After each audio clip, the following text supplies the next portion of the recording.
Evidencia de aprendizaje, protección y seguridad en un sistema operativo. A manera de introducción, puedo decir que esta es la última actividad, evidencia de aprendizaje de la unidad 3, y el propósito es desarrollar y conocer los tipos de protección y seguridad en un sistema operativo. En mi caso he elegido el sistema operativo Windows 7, ya que es el sistema con el que cuenta mi equipo, además de que es el sistema con el que me encuentro más familiarizado. Se ha analizado y indagado los conceptos principales de los elementos de protección y seguridad, y es que con estos elementos se realiza este video, en donde se demuestra e identifica en mi equipo los elementos de seguridad y protección aplicada para resguardar la información. De esta manera se realiza de manera didáctica para una mejor comprensión. Los elementos a considerar en el desarrollo de este video son los siguientes. Se identifican los diferentes elementos de protección en mi sistema operativo. Los elementos que he logrado identificar en mi equipo son los siguientes. En primer lugar, se puede mostrar que al inicio de sesión me pide el usuario mi contraseña, lo cual puede decir que el sistema operativo cuenta con la protección por contraseñas. También cuenta con la restricción de instalación a los privilegios de administrador. Esta es una excelente práctica en cualquier sistema operativo, y es que es personalizar las configuraciones, eliminando las que vienen por defecto, por lo que veremos algunas herramientas que posee Microsoft Windows para elevar los niveles de seguridad en los equipos. Se usará o usaremos la creación de perfiles de usuarios de equipo como invitado. Esto será asociado a un grupo donde es posible administrar, y por último se verá cómo definir las políticas, por ejemplo, de negar la ejecución de aplicación fuera de nuestro control en estos grupos. Y por último veremos que mi sistema cuenta con un antivirus, que en mi caso es el antivirus 360, el cual me brinda cierta protección de algunos virus informáticos al navegar por internet, además de que es un antivirus gratuito.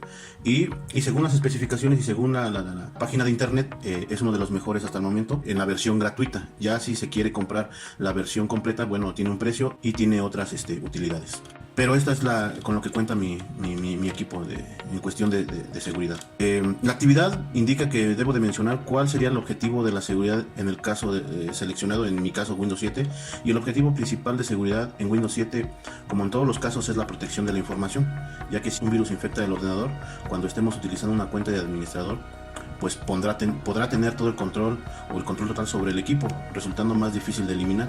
Sin embargo, si la infección se produce utilizando una cuenta de usuario estándar, la limitación en los permisos reducirá mucho los efectos nocivos del virus.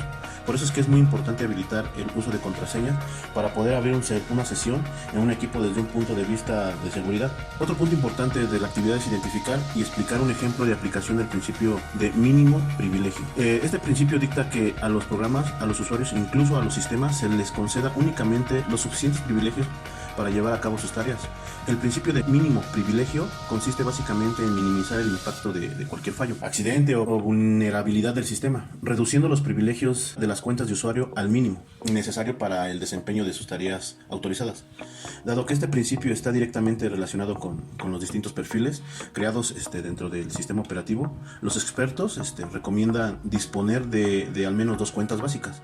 La primera de ellas tendrá privilegios de administrador para poder gestionar el sistema y la instalación del software, con la precaución de renombrar la cuenta bajo un seudónimo para no revelar la identidad del sistema. Y la segunda tendrá privilegios limitados, esto es, con el acceso a la manipulación de la configuración del equipo y su software totalmente restringido. El planteamiento garantiza el inicio de sesión para tareas diarias con cuentas de usuario limitadas, minimizando también el uso de las credenciales de administrador, solo para tareas administrativas de mantenimiento del sistema y el software instalado. Otro punto que nos indica la actividad es identifica el caso, un aspecto en el que se implemente un mecanismo de protección. Y bueno, se nos dice que mencionemos qué mecanismo de protección de los que se mencionan a continuación implementarías, como lo implementarías, y explica por qué. En un sistema informático, todos los mecanismos de seguridad tienen que complementarse entre sí, de tal forma que si una persona logra saltarse alguna de las protecciones, se encuentre con otras que lo hagan el camino un poco más difícil, ¿no? Es decir, que no tan fácil puedan acceder a nuestra información.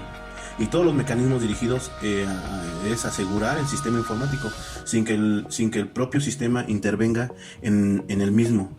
Se engloban en los que podemos denominar seguridad externa. Todos los mecanismos dirigidos a seguir el sistema informático sin que el propio sistema intervenga en el mecanismo se engloban en lo que podemos denominar seguridad externa. Los sistemas operativos proveen mecanismos de protección para poder implementar políticas, o las políticas definen qué hay que hacer qué datos y qué recursos deben protegerse, de quién, y pues este es un problema de administración, ¿no? Y los mecanismos determinan cómo hay que hacerlo.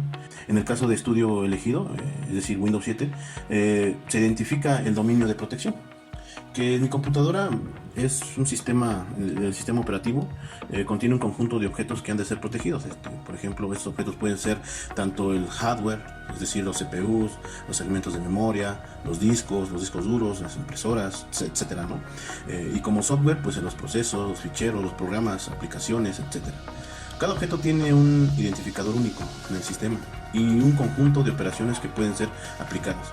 Las operaciones posibles dependen del objeto. Por ejemplo, los segmentos de memoria pueden ser leídos o escritos, mientras un fichero puede ser creado, abierto, leído, escrito, cerrado o incluso borrado, ¿no? Y el mecanismo de protección ha de prohibir a los procesos de acceso a aquellos objetos. Y el dominio de protección es un conjunto de pares, objetos, derecho, de forma que cada par especifica un objeto y algún subconjunto de operaciones que se puede realizar sobre dicho objeto. Entonces, cada procedimiento puede ser un dominio, y cuyo caso el conjunto de objetos puede ser accedido, y este corresponde a las variables locales definidas dentro del procedimiento, ¿no?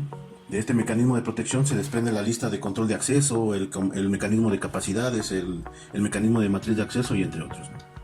Ok, por otro lado, se nos pide identificar el caso de procesos de usuario, la administración de memoria y dispositivo que se debe proteger, y lo debemos de explicar, ¿no? ¿Por qué debe de protegerse estos elementos? Y bueno, el proceso de usuarios es una función, en mi caso, es una función que nos advierte cuando un programa o usuario está tratando de cambiar la configuración del computador. Esta alerta pone un candado temporal en el equipo o computadora hasta que confirmemos que realmente queremos permitir esos cambios.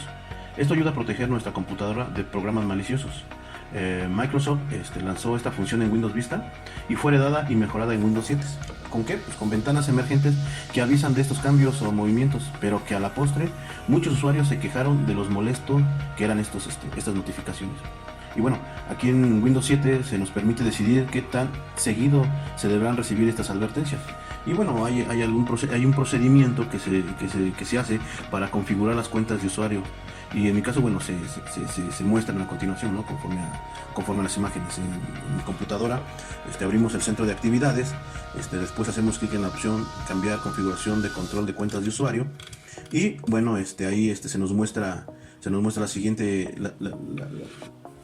se nos muestra las siguientes opciones, y después se usa la barra deslizante para escoger el nivel de protección que se desea para el control de cuentas de usuario, ¿no? Es recomendable que se use una de las dos primeras configuraciones, ya que las otras dos opciones presentadas solo se deben usar en circunstancias muy especiales, ¿no? Entonces aquí vemos cómo hay información de la configuración del control de usuarios o de cuentas de usuarios, y la barrita es para las veces que queramos que nos notifique el sistema si alguien está accediendo a una restricción, ¿no? Bueno, ahora bien, además del proceso de usuarios, es necesario entender los tipos de usuarios que se pueden establecer en Windows 7. Para esto tenemos las cuentas de usuario, y para esto es muy útil crear una cuenta de usuarios distintas para cada persona que usa un mismo PC. Esto equivale hasta cierto punto a tener varias PCs dentro de una sola, ¿no?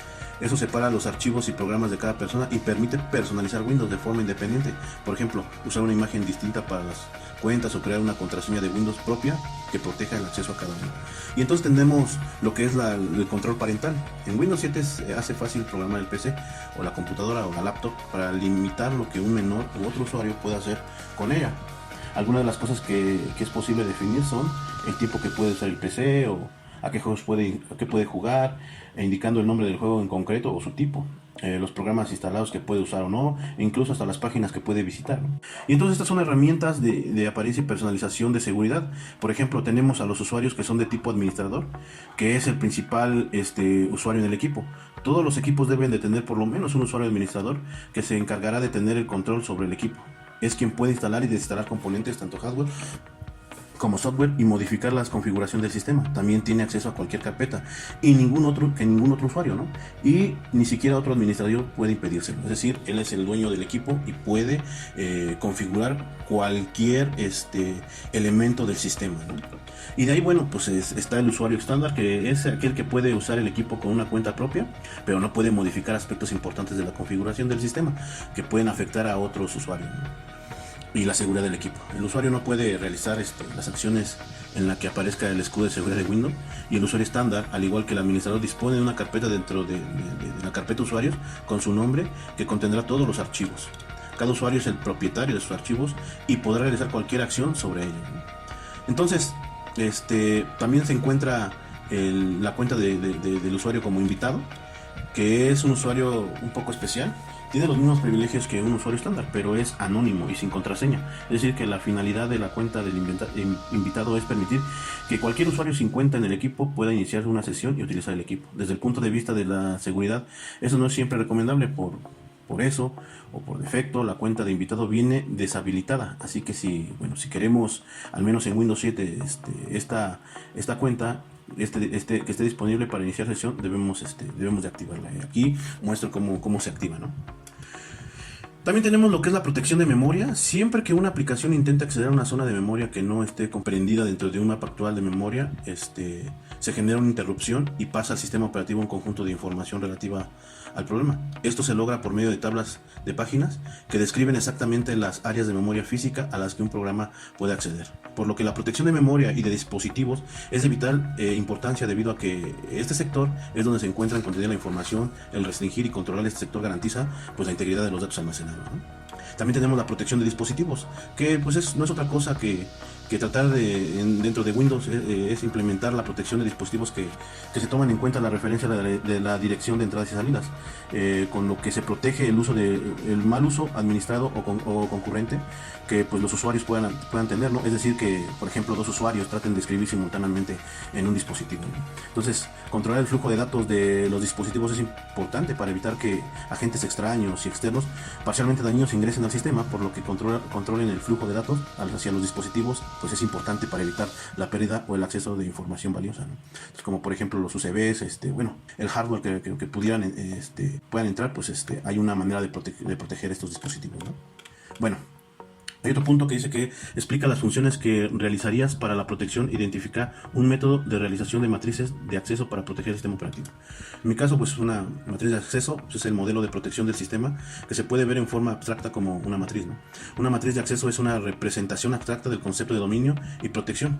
Y en varias páginas he encontrado que este modelo fue propuesto por Lapson como una descripción generalizada de mecanismos de protección en sistemas operativos. A la fecha es el modelo más utilizado, de que existen numerosas variaciones, especialmente en su implementación, ¿no? Y bueno, los elementos básicos del modelo son los siguientes: son el sujeto, que es una entidad capaz de acceder a los objetos. En general, el concepto de sujeto es equiparable con el proceso o con el del proceso. Cualquier usuario o aplicación consigue acceder en realidad a un objeto por medio de procesos que representa el usuario o a la aplicación, ¿no?